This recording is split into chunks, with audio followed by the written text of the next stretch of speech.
stress in and of itself isn't unhealthy.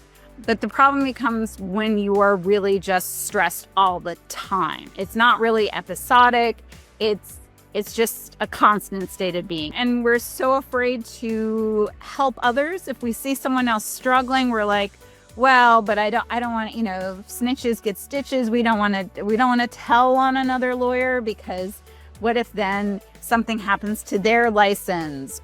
Bad news is these stress, anxiety, and depression are 3 different things, and you can have them all at the same time, so they can coexist. Welcome and thank you for joining us for another Justia webinar. My name is Nina and I'll be the moderator for today. Now, to kick things off, I want to go ahead and introduce our speaker, Lenore Marquis-Segal.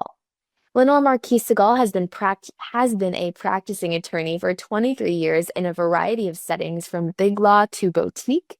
She is currently in-house with Hitachi Energy, where she is litigation counsel. She holds degrees from Cornell and NYU Law and is admitted in California, New York, and North Carolina. Lenore is passionate about diversifying and humanizing the profession. She is certified in adult mental health first aid by the National Council of Mental Wellbeing. The webinar presentation that you're about to watch will be approximately 1 hour, and time permitting, at the end of the presentation, Lenore will be taking questions from the audience.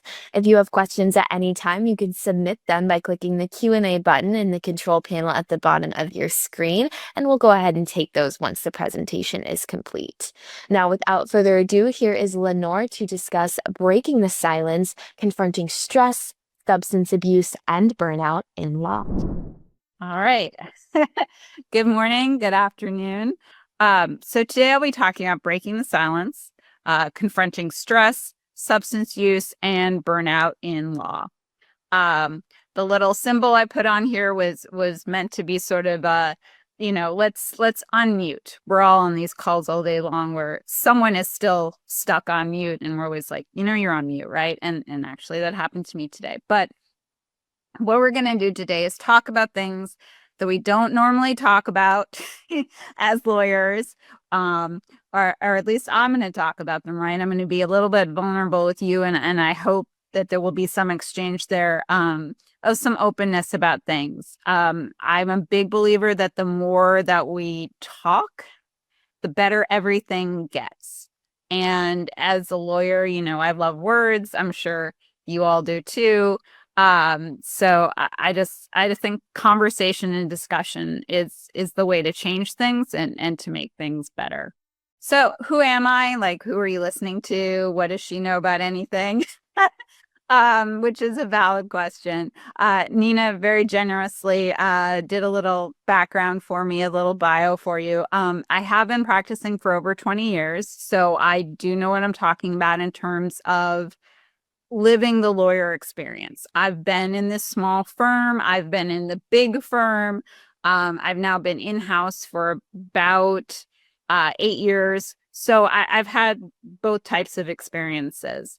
As well, I grew up in a household with a lawyer. My father was a criminal defense attorney, and he was a solo. So I've had some window into that experience as well, and how that goes.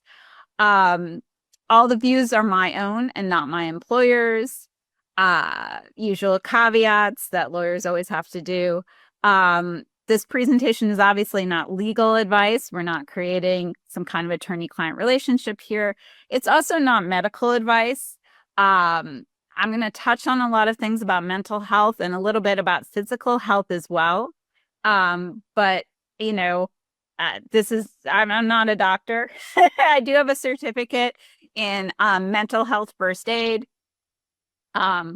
for adults in the United States, but I have no other sort of medical degree. So obviously, if I suggest something that runs counter to what your therapist has told you or your physician has told you, don't do it. Later in the presentation, I'll talk about some things to reduce stress and burnout. And if I tell you, go exercise, and you're like, well, my doctor said not to exercise, don't listen to some, lawyer from a CLE, right? Please go talk to, your physician and get cleared for any kind of activity.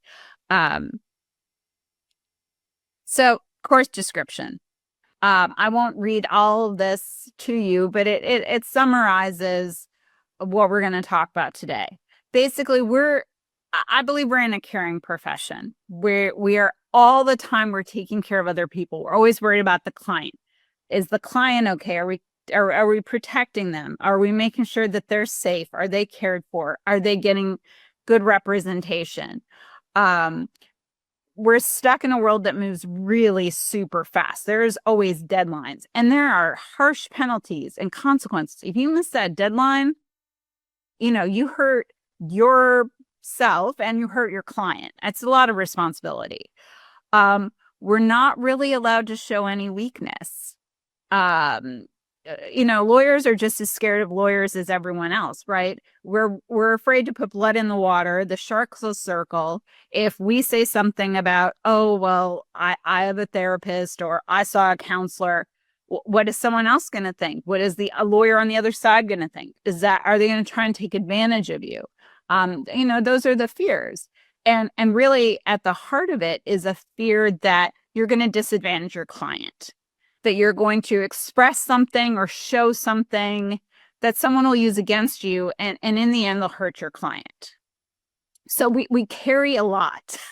we have a lot that we, put on our backs for our clients.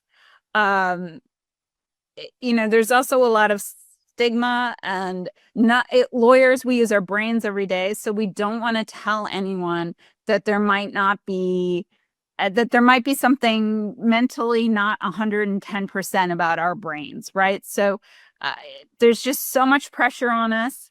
And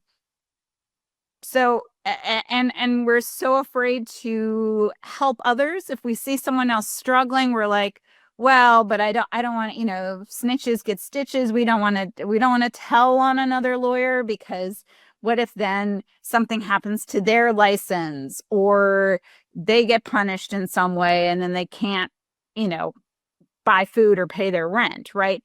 So we have so many pressures coming down on us, and I'll unpack some of these in more detail in a few minutes. But this is why all of this comes together to make our profession very stressful.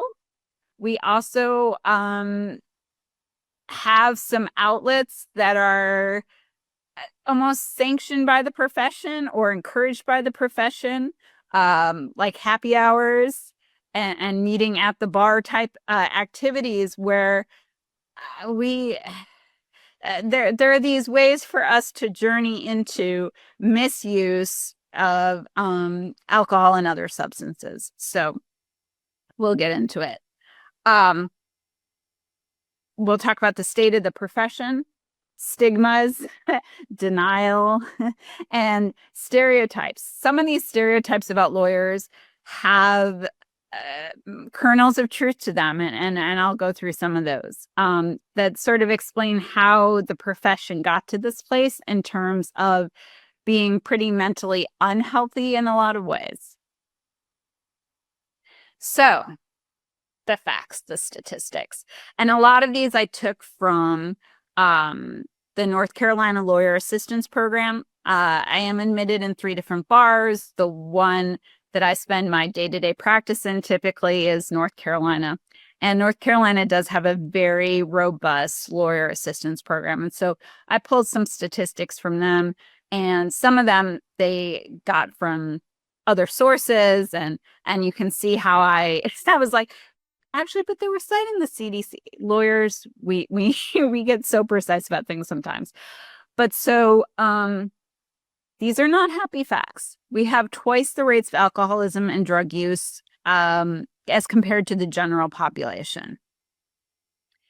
Now, whenever I talk about lawyers having problems with drugs and alcohol, inevitably, I immediately get the response of, quit your whining. That's the same for anyone else who's in a high-stress job or anyone else who's in a highly educated job. What about doctors? What about accountants? What about, whatever, fill in the blank, some other profession, lawyers, you're not special. You always think you're special. This is not just us thinking that we're special. Versus other highly educated people, our problematic drinking rate is much higher. So it's not our imaginations that we think we're drinking too much or that we're misusing drugs too often. It's pervasive in the profession. And it's also not just, an element of Hollywood imagination, right? It's not just because, oh, there's always that character in the movie who's the, lawyer who lives out of his car and all the bottles roll out when he opens the door and that type of thing. Yes, popular character in pop culture, but there's some truth there. Our profession has the highest rate of depression. We are 3.6 times more likely to be depressed than the general population. And if you think about it, a lot of us see a lot of things that everyone else doesn't see. And we see some very dark things sometimes. And we are often the keepers of secrets. And we know we come in when things go wrong, right? Sometimes I almost say that I'm like an undertaker or something. I come in because I'm a litigator. I come in when things have gone off the rails. I don't get to do a lot of happy things. And that's true for a lot of us. That, a lot of our work is cleaning up a mess or fixing mistakes or preventing things from getting worse. It starts early. 40% of law students have suffered from depression by graduation. And I realize this is chicken and egg, right? Well, what does the profession attract people who are more inclined to be depressed than others? Is law school just depressing? Probably yes. We've created law schools that are pressure cookers and competitive and cutthroat and hard to get into, hard to graduate from. I understand why people may feel stress in law school. We've baked it into the process. 40% of lawyers suffer anxiety, twice the rate of the general population. I'll talk in a bit the difference between stress, anxiety, depression, burnout. I know it starts to blend together and begins to sound like all the same thing, but we are the fourth highest profession in terms of suicide. I have no words, right? Like we have to take better care of ourselves and we have to take better care of each other. We have 6 times the suicide rate of the general population, and that's the third leading cause of death. So we need to be talking about things and we need to be sharing things. So where does this come from? The stereotypical lawyer archetype, right, is someone who's type A, a perfectionist, has high standards for themselves, high standards for the people who work for them. Just all around, we expect a lot. We're also skilled persuaders, manipulators, rationalizers. There's no one who can, sell ice to penguins like we can, right? So we also do a lot of internal talk. We can trick ourselves and we can trick people around us, which is where you start to find people who are somehow functional as lawyers, but they're not really. They just are managing to convince themselves and convince other people that everything is functional. Part of the archetype is that we have control issues. We have a sense of entitlement. We refuse to fail or lose or ever admit defeat. It's not really, something is not really a loss. We're able to explain why or why it wasn't our fault. There can be a superiority complex. Again, a lot of us are we are all highly educated. A lot of us are also, just really smart cookies. And that can lead to a superiority complex. We are also people pleasers. We are in the customer service business. We are constantly trying to make the client happy. A lot of times, whether or not we get paid is based on whether or not the client is happy. So whether or not we're able to get future work from that client or from recommendations or referrals is based on how happy the client is. We're also hard workers. We sacrifice ourselves. We sacrifice our family time. We sacrifice our family members sometimes. We can be overinvested. We can get compassion fatigued. If you're always helping other people who are crying, if you're always the one handing over the tissue box, right? It's hard work. There is emotional labor. There are certainly particular types of law where this is even more true. Family law, criminal defense, immigration law, where you're carrying an emotional burden and doing a lot of emotion work in addition to your straight legal work. Some of us also have savior complexes. We can think we're the white knight, we're the helper, we're the only one who can save the day. It's all on us. Some other parts of the archetype that some people think we're aggressive or assertive, and of course, again, silver tongue, which I touched on earlier. So this is more of a sort of a why us? Why do we have these problems in our profession? Again, the perfectionism, the whole silly work hard, play hard thing, the idea that you're going to work all day really, really hard, puts in lots of hours, and then go out to the bar and then go to the, some event at the, with the bar association, then go entertain some clients, then do all these other things, go for drinks, meet someone. Oh, this is business development. I've got to go do this as well. It leaves very little time for sleep. Again, the whole idea about type A personalities, the concept of imposter syndrome, where we never think we're actually good at what we're doing. So that leaves us to always be striving, trying to achieve more, trying to be better, trying to fake it until we make it.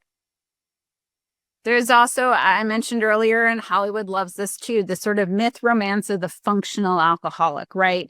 The person who can handle it. Other elements of this, adversarial relationships, especially those of us who are in a practice like litigation, all day long we're just fighting with other people, fighting. It can be exhilarating and it can be exhausting. And you can feel like, why does everyone fight every little thing? I'm sure you've had the experience of like, can't even schedule a phone call without everybody getting like mean. And it's like, what on earth? Again, the emotion work, the customer service. There's also the pressure to have a good pedigree, to be prestigious, to go to the right law school, to work for the right law firm, to get the right awards, to be on the right list.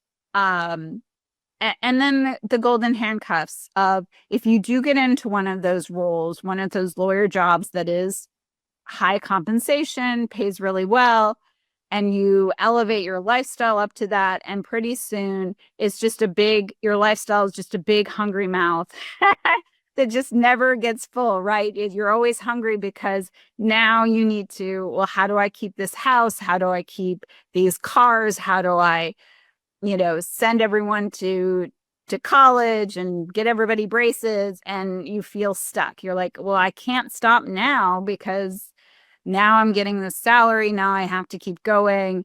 And there's no way off the hamster wheel. So, stress. What is stress? I'm sure you all feel like, well, I already know what stress is, Lenore. Stress is actually natural. I mean, so stress at root is just your reaction to external stressors. We all have stress. I had stress preparing for this because about an hour ago, my internet just suddenly stopped working, because of course it did. And then it suddenly started working again, also for no reason. So we all have stress. Stress in and of itself isn't unhealthy. We all react to stress differently. I'm sure you've heard some of us go into a fight response. Some of us go into a flight response. There's also freezing and fawning. There's lots of different ways to react to stress. External stressors exist in the real world. They're not imaginary. Makes sense that we have stress. The problem becomes when you have chronic stress. And I'm going to say the word chronic a lot, I think, in this presentation. But the problem becomes when you are really just stressed all the time. It's not really episodic. It's just a constant state of being. You are just stressed. Uh, there is good stress.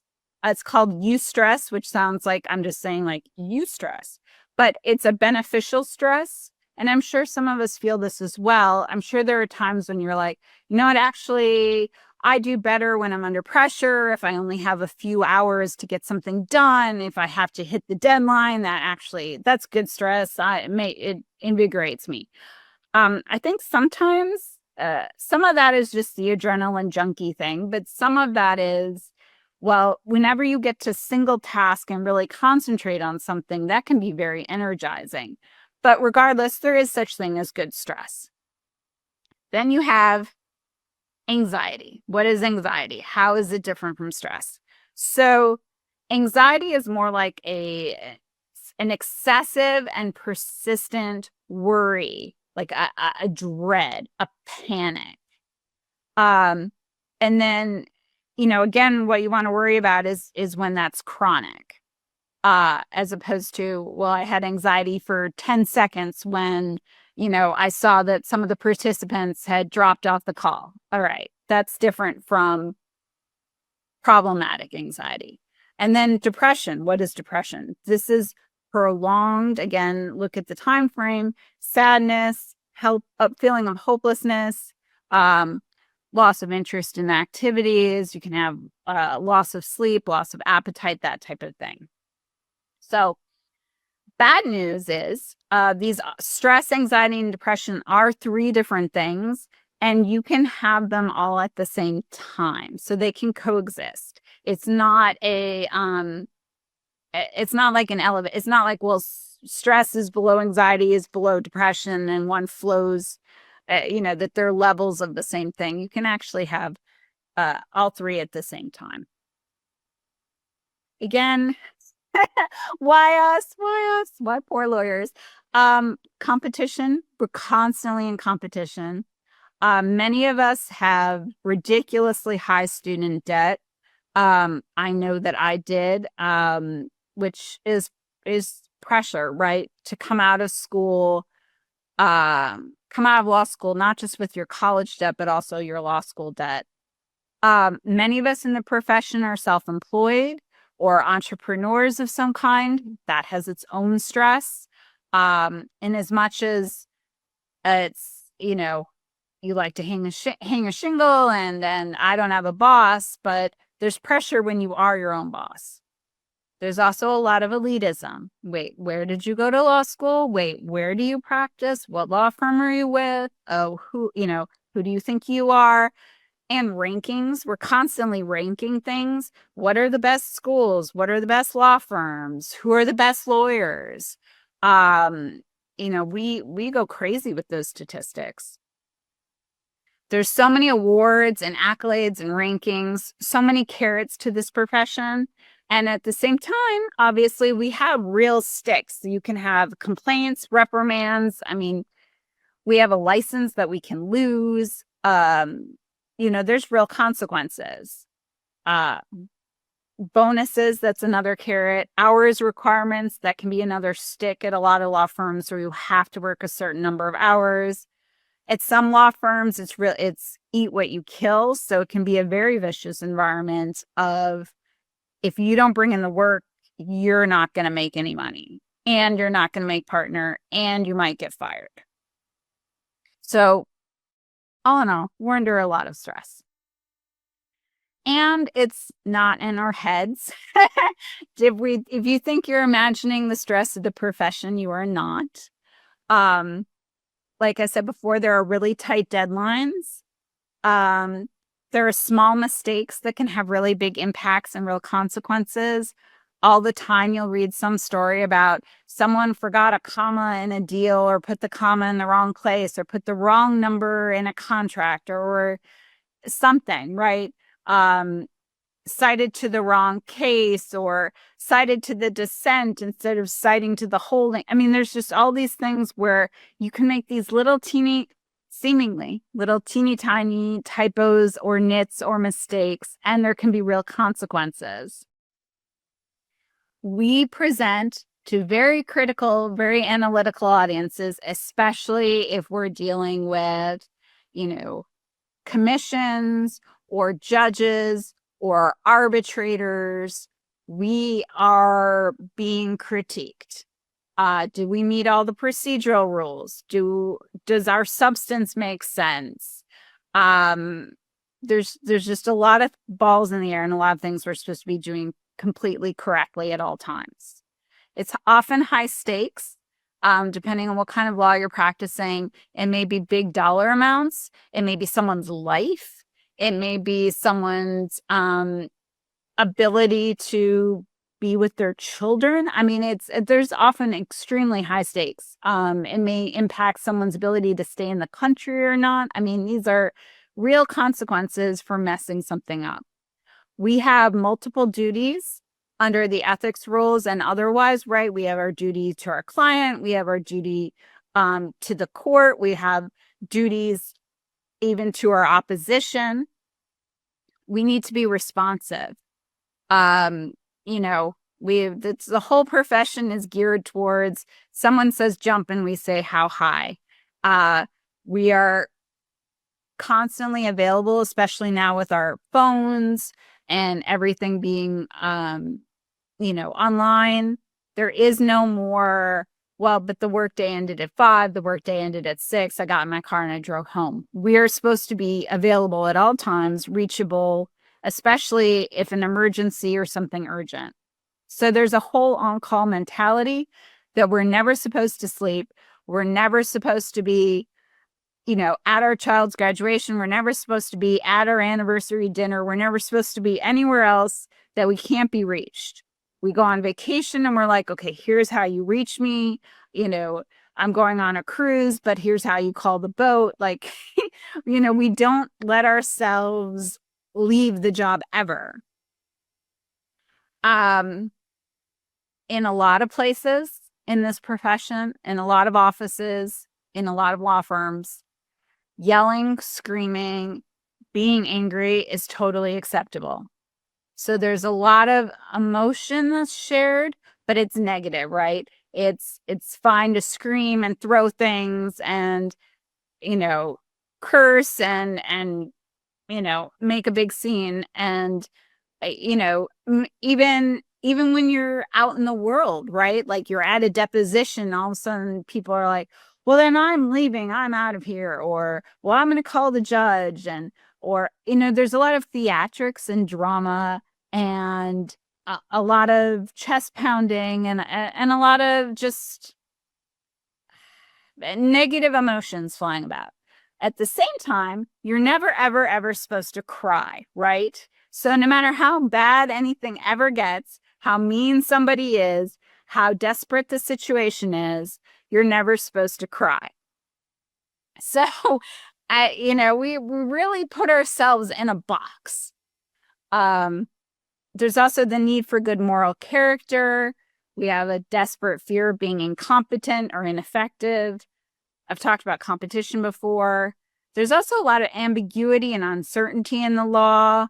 It's the old joke that we always say, it depends, as the answer to every question.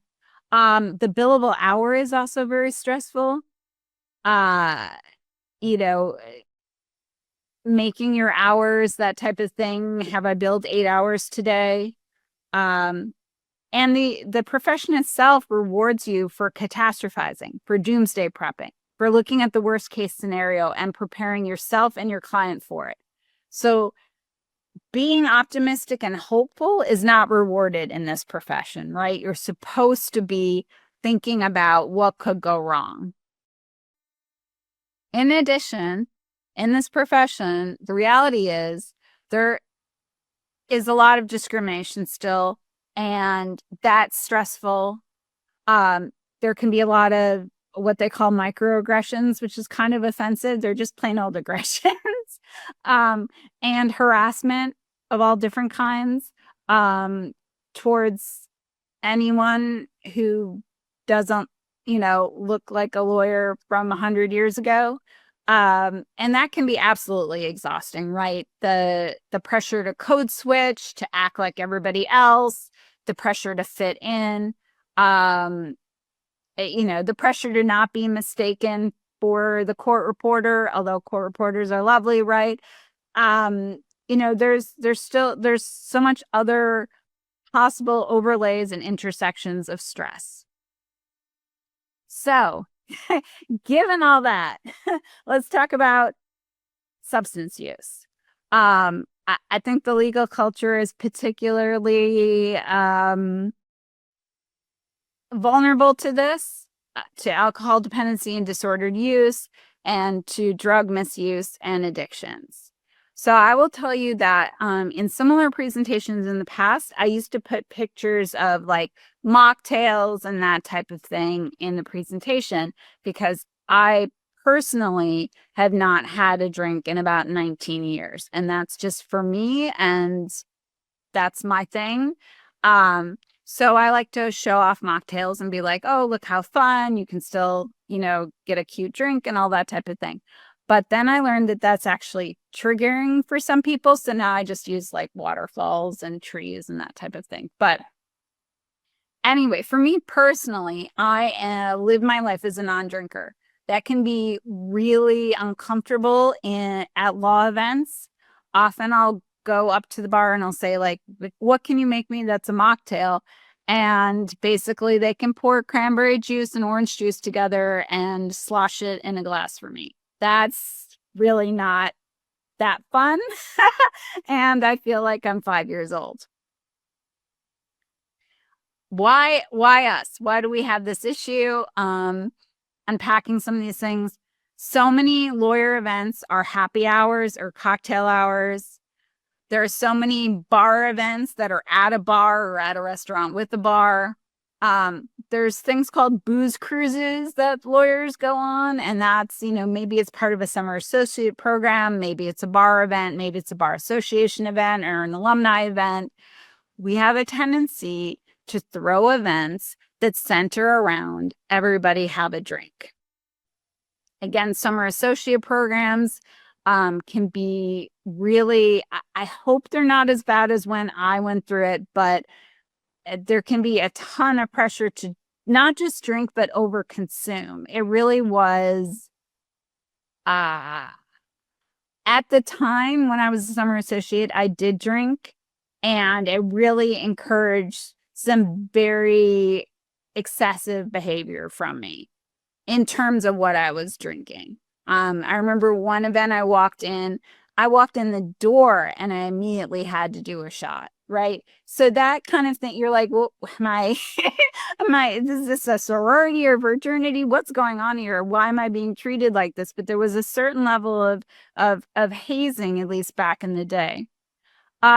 Entertaining clients, right? Take the client out for drinks, that type of thing, business development, prospecting future clients, networking conferences. I like interacting with other people. I like going to conferences. I like networking. I like going to events. But at those events, often the pressure is to, okay, now everybody drink. Or we're not going to have like fun times or conversation, or we're not going to be relaxed until it's drink time. Right. So you go to these conferences and it's like business, business, business. And then, okay, now we can drink and be friends. And it can encourage some bad tendencies. A lot of office parties, holiday parties, firm retreats end up being centered around alcohol. And when you start to think about it, it's really damaging to ourselves. Why are we being so self-destructive about this? Another aspect is money and access. Like, there are some people in the legal profession who are extremely wealthy, and anytime you have more money, you can buy more whatever your choice indulgence is. And access, like as a summer associate, when everything was paid for, or even as a junior associate, when you'd go out and some partner would throw it on a credit card. You just had access to things that you had never had access to before. And again, then the truth is there's some narcissism and some exceptionalism where we think, oh, we're so smart, we're so professional, we manage ourselves, we're so ethical, we're so wonderful. We don't have a problem. If lawyers can handle it, I can, attorneys can deal with it. But we're just humans too. We're not actually like robot sharks or something. So here's your moment of ethics. I'm gonna put this up here. These are just some of the different rules that actually do touch on things like drug use, alcohol use, that type of thing. And, impairment, things are intertwined, right? But once you get into looking at malpractice claims and trust account violations, you find drug and alcohol use problems. And which came first, and correlation, causation. I won't go into all of that, but they ride together, right? You find malpractice and trust account problems inevitably a huge percentage of the time. You also find an attorney who is struggling with alcohol, drug problems. Of course, you also have drinking and driving, and multiple DUIs or whatever they're called in your particular state can also lead to suspension and disbarment. There are many paths to suspension and disbarment, but drinking and driving can be one of them. Okay, burnout. When I'm talking about burnout here, we're talking about occupational stress and sort of chronic, let's see the chronic word again, chronic workplace stress. A component of that is exhaustion. There's basically three components to burnout. There's exhaustion, cynicism, and inefficacy. Ugh, I almost said that word. So basically, and again, you're looking for chronic versions of all these. If you have high chronic exhaustion, high chronic cynicism, and you're just feeling like I'm not effective and I can't do anything, and you feel like, and your perception of that is very low of yourself. And when all these combined, you have burnout. On a very basic level, burnout is when the demands on you exceed your resources.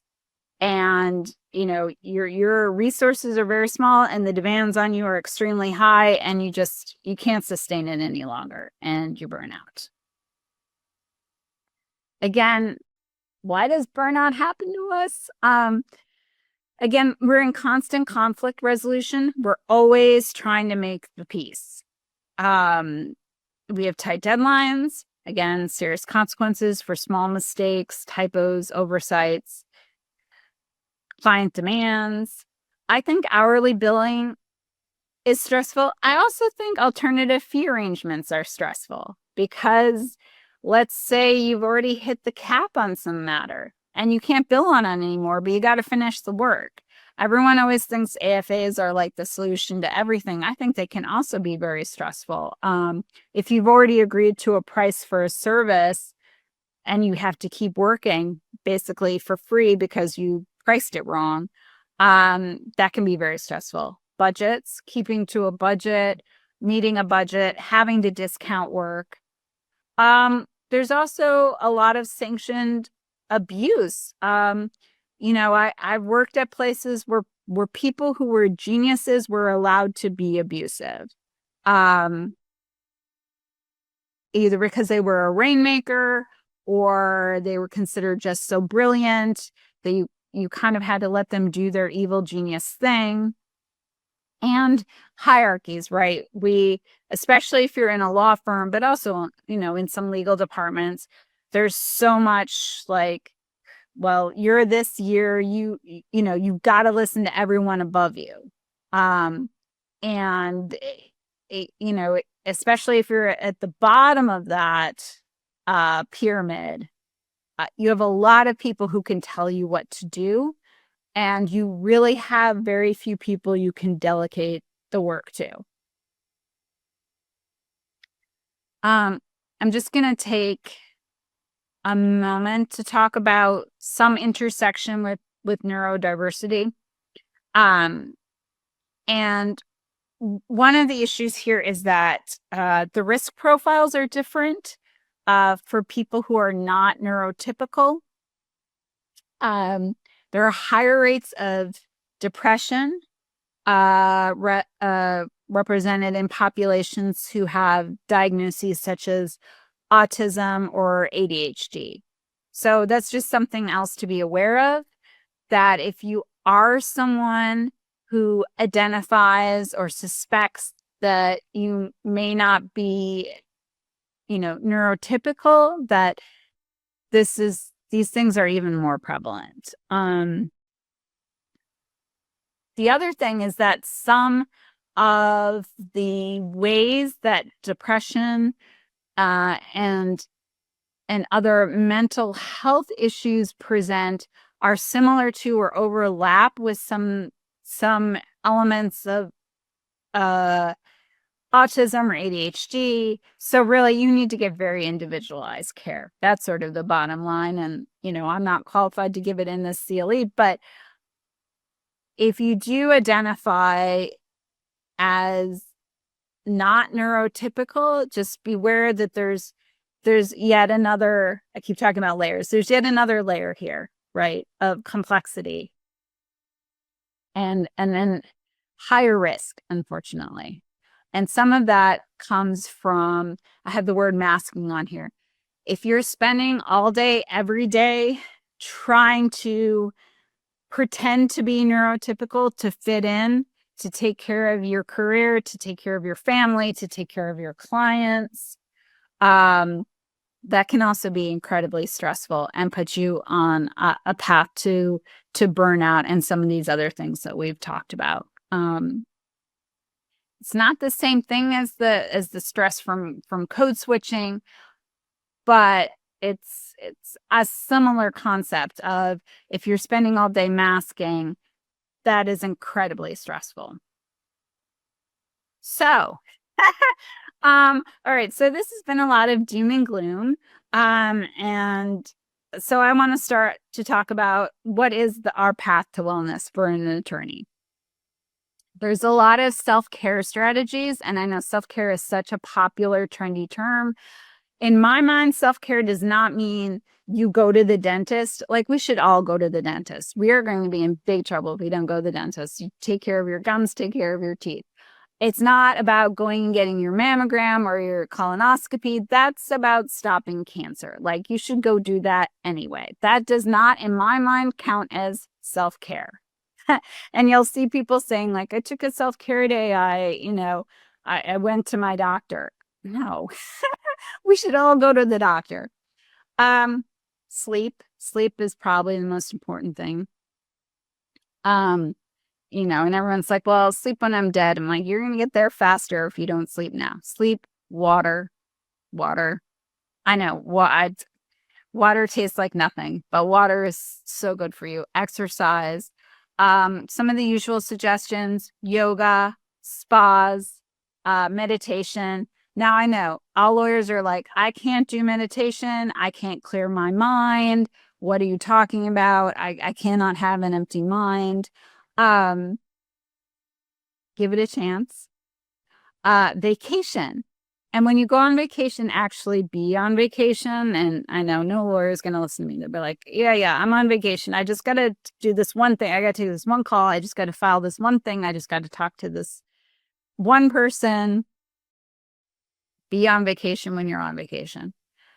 Family, friends, pets, hobbies.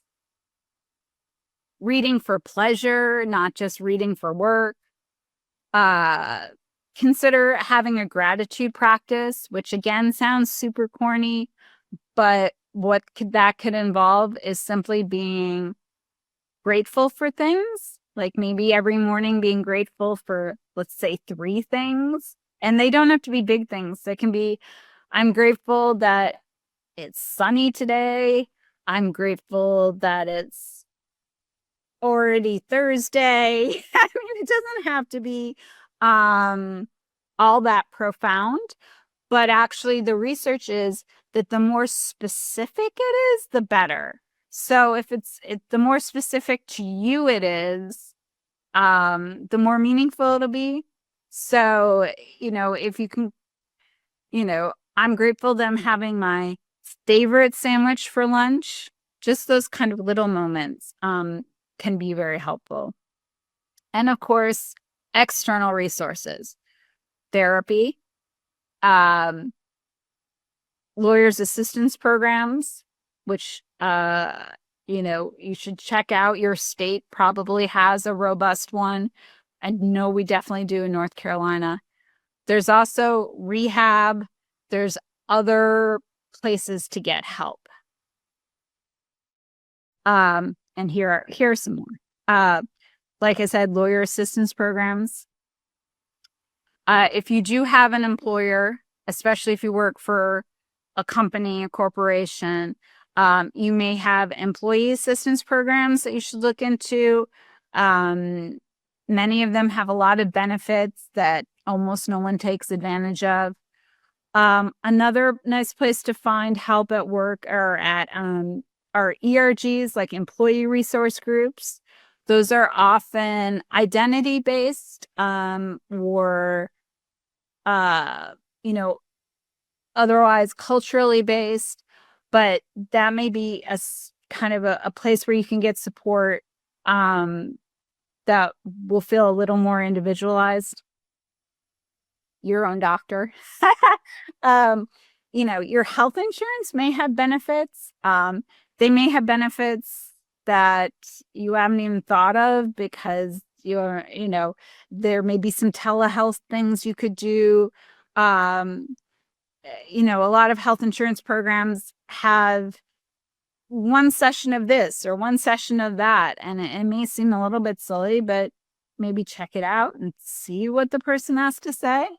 Your gym or your trainer, your place of worship. There are different fellowships and organizations, your own therapist. There are recovery programs, support groups, and again, a whole world of online resources. Although, don't just WebMD this, and maybe find someone who can guide you through it. So now after all this dark doom and gloom, and why I've explained that lawyers are destined to have these issues, what can you do now? What can you go out and do? Get outside, touch grass, as we say, inhale some oxygen. Oxygen is so good for you. I endorse oxygen. Get out into the forest, some trees, get like a nice big dose of oxygen. Try yoga. I know you don't want to do it. Meditation, relaxation. I know. It's not, like I say, it's not emptying your mind. It's focusing it. You don't literally sit there not thinking about anything. I know most of us cannot possibly do that. One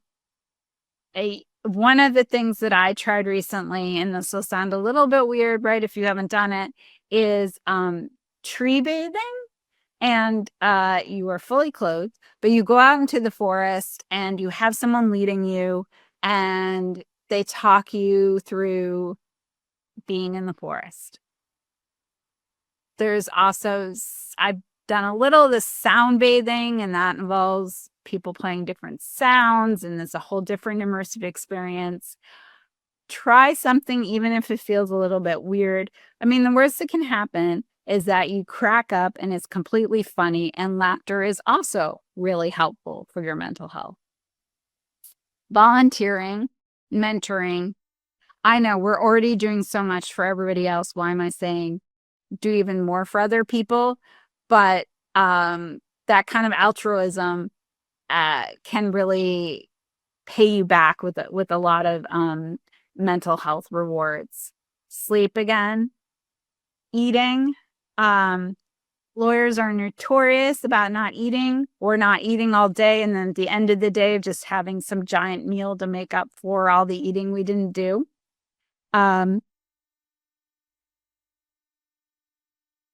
Exercise.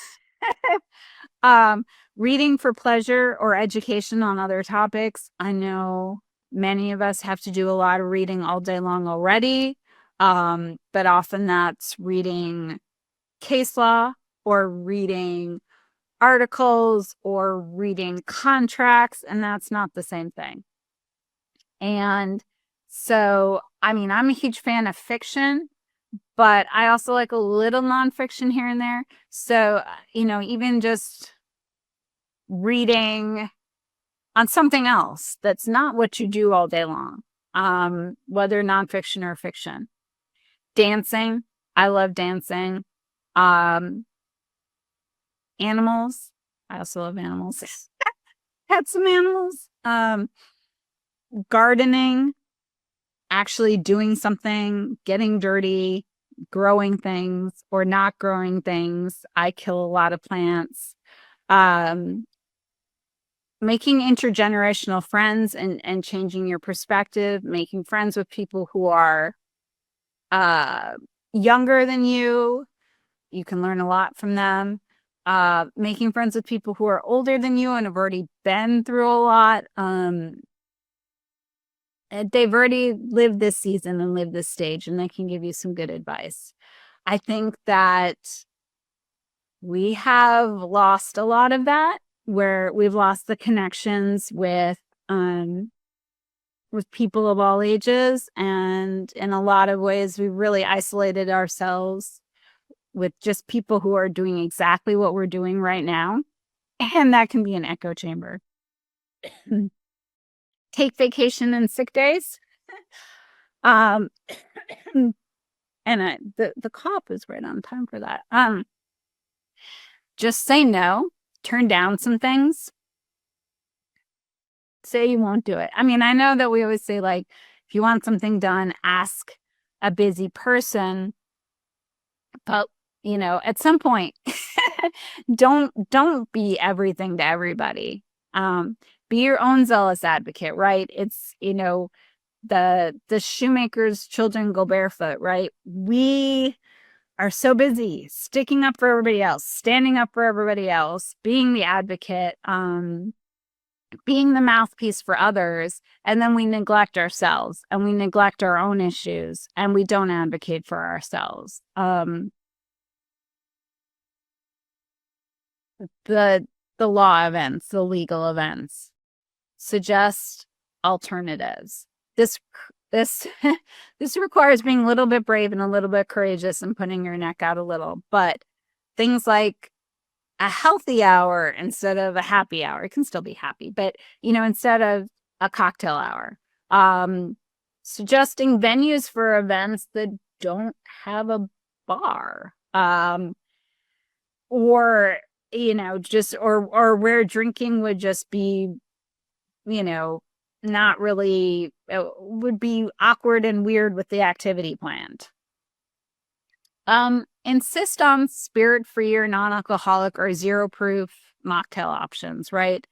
I find that people end up drinking the mocktails you wouldn't even expect to drink the mocktails, right?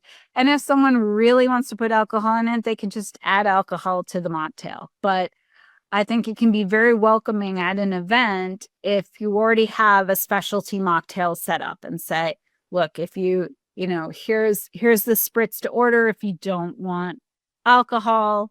There's a lot of different reasons that people don't drink. They don't all deal with alcohol misuse or abuse. Um, but yeah, if you have if you have the political or social capital to do it, um, stick up for everybody and insist on some options. Um, and I admit that that has become easier the older that I have gotten, right? It's not something that I was feeling empowered to do when I was younger. Um, my last bullet point here is uh don't judge, don't gossip.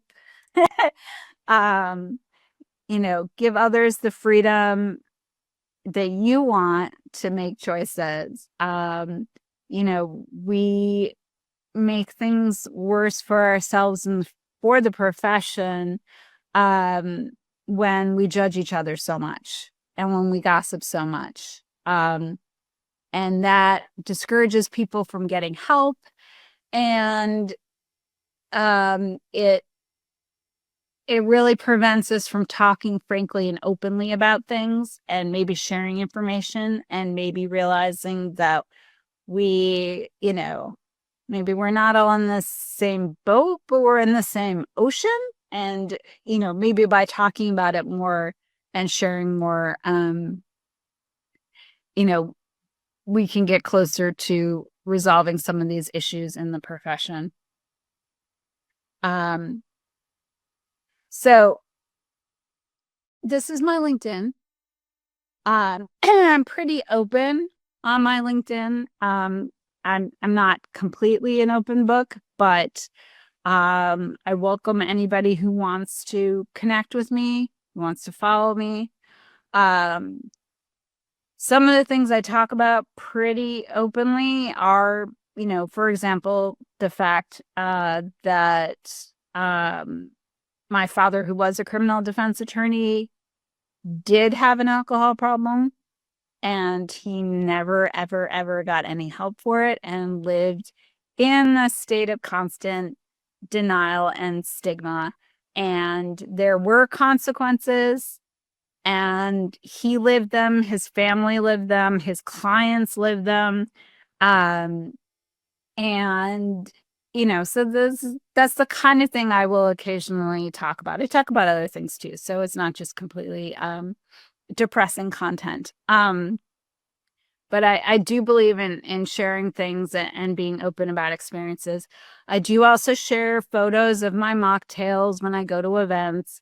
I'm always super excited if I go somewhere and there's something on the menu or the event has put the effort in to, feature some sort of non-zero, spirit-free, non-alcoholic drink. So you will also see photos of my partying, so to speak. I am also a fan of a Shirley Temple. So Thank you so much, Lenore, for your insights and your presentation today. We really enjoyed it.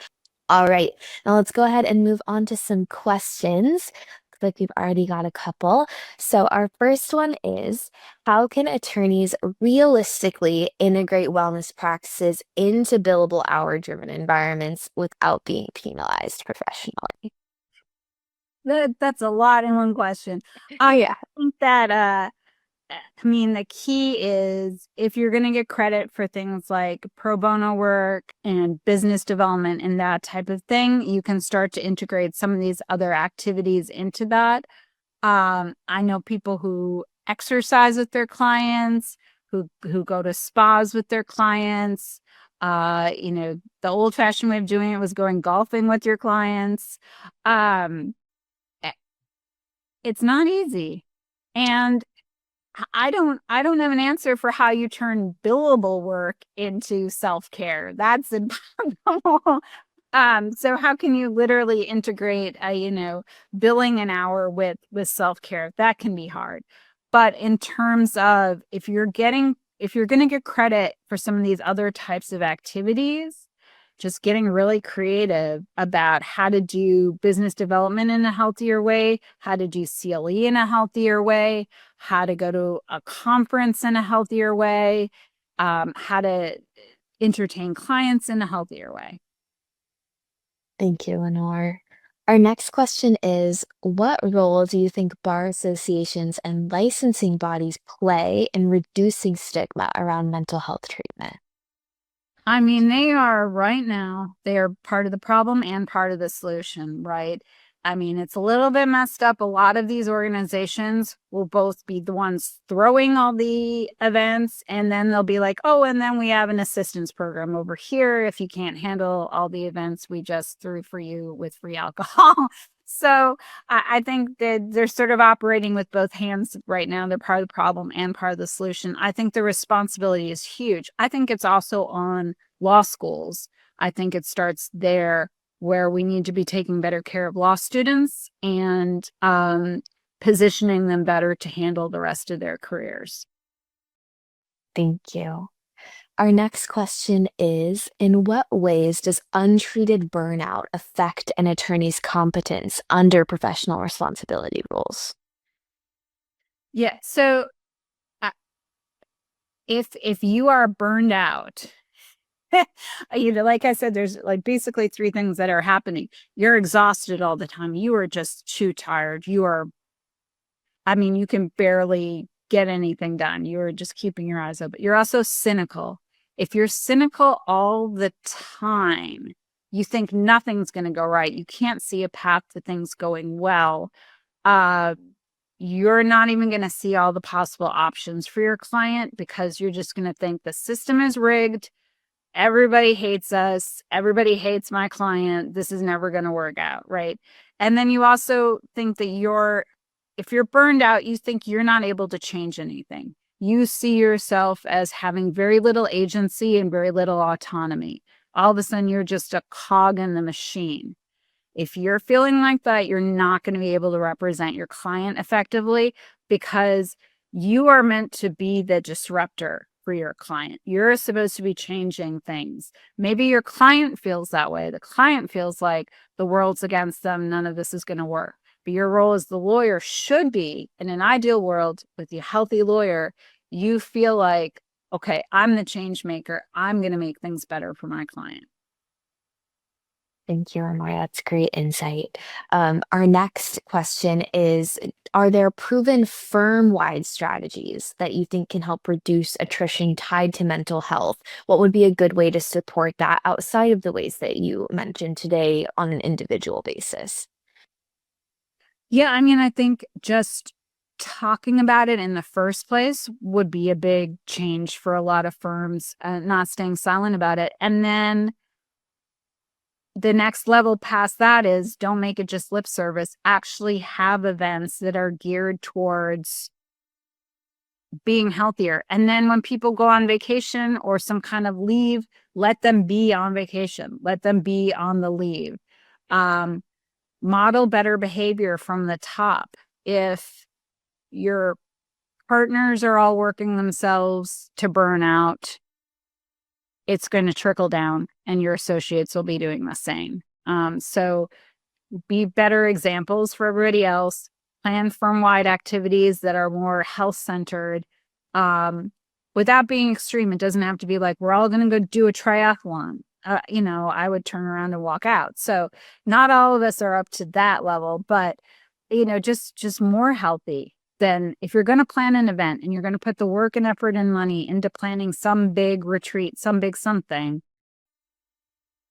flip in an element of let's do something healthy. It may just be walking. It may just be for this session, we're not going to sit in a conference room. It's going to be a walk. We're going to walk and talk and have the same session we would have had sitting in a conference room. But this time with sunlight and air. Thank you, Lenore. I think that's all the questions we have time for today. I know we're a bit over time. I really appreciate you taking the time to answer our audience questions. And thank you to all of our audience members for submitting your questions. We are always so appreciative of your participation. We want to thank you so much for joining us here today for another Justia webinar. I do want to remind you all, as I did at the top of our presentation, of the services available to you through our website platform, Justia Elevate. Again, it's our innovative, feature-packed website solution that's designed specifically for law firms. It's built on a powerful WordPress-based platform and offers tools like the Justia AI Writer to help you create content, the AI-powered Justia Chat to help you boost your leads, and more tools to help you increase your online presence. Plans start at just $82.50 a month when paid annually. If you'd like to check your pricing, you can go to elevate.justia.com/price. That link is also in the chat for you if that's easier. And you can always give us a call at 888-587-8421. Thank you all so much for joining, and have a wonderful rest of your day. Thank you.